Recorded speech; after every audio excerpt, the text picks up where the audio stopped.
grosso modo, mon parcours en 2004, on a démarré le domaine, moi et Claudine, en 2004. On avait 1 hectare de vignes avec des appellations Bourgogne rouge, Bourgogne blanc, Côte de Nuit et Gevrey-Chambertin. Et notre première vinification s'est faite dans l'ancienne cuverie de mes parents, avant de agrandir un petit peu. Et on a démarré pratiquement de rien.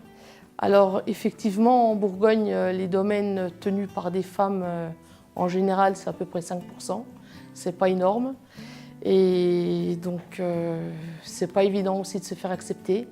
Alors des fois, il y a une petite acceptation parce que je suis du village et puis j'ai le nom de famille qui est là. Je suis née au village, donc tout le monde me connaît, mais autrement, quelqu'un qui vient de l'extérieur, je pense que c'est pas évident pour eux.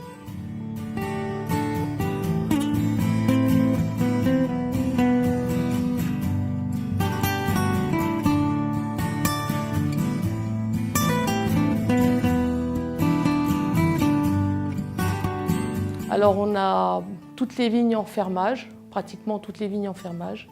Donc c'est des locations qu'on paye 3 fois dans l'année, un loyer, comme si c'était un appartement. Et ces locations, ça revient à peu près à 10% du volume de production de la vigne. Alors les gens gardent leur patrimoine familial en général. Autrement, il y a toujours des investisseurs. Mais pour trouver des vignes à acheter, c'est pas évident. Et quand on en trouve, des fois c'est un petit peu trop tard. Il y a déjà quelqu'un dessus.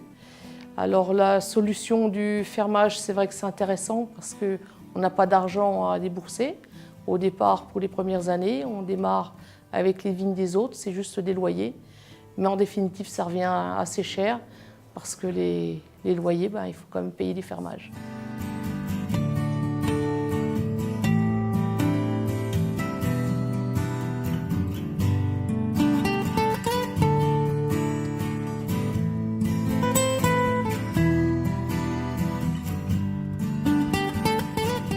Donc ce que j'essaie de faire déjà, c'est un bon raisin dès le départ.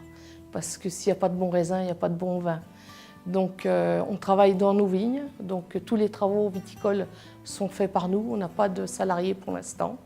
Peut-être qu'en arrivant à la retraite, peut-être qu'on trouvera quelqu'un pour nous aider. Mais pour l'instant, tous les travaux viticoles, c'est nous qui les faisons. Donc la taille, les relevages, le pinçage, les rognages, tout ça, c'est nous qui faisons. Les labours aussi. Alors après, les vendanges, là on demande un petit coup de main à l'extérieur parce qu'on ne peut pas tout faire non plus. Et à ce moment-là, la vinification, c'est nous qui organisons la vinification aussi. Oh, des vins féminins, je pense que c'est plus dans la tête des gens. Après, chacun a son style. Donc il y a certaines personnes qui aiment bien des vins forts et puissants. Il y a d'autres qui préfèrent des vins un peu plus féminins, plus légers, puisque le féminin, on l'associe à léger. C'est vrai que je fais des vins un petit peu plus légers que mes collègues, mais c'est peut-être un petit peu mon tempérament qui est un petit peu plus en finesse. Et donc les arômes se ressortent en finesse du vin.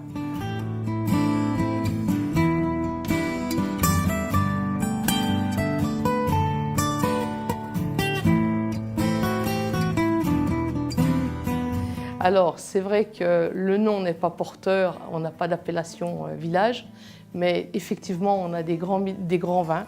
Donc sur la partie nord, nous avons toutes les Côtes de Nuit. Sur la partie est, dans le bas du village, on a l'appellation Bourgogne. Et sur la partie sud, on a toute l'appellation Gevrey-Chambertin, parce que Brochon bénéficie aussi de l'appellation Gevrey-Chambertin. Oui, c'est possible, il faut beaucoup de courage, il faut se relever les manches, comme je dis toujours. Mais c'est possible de créer si on a vraiment envie de le faire, oui.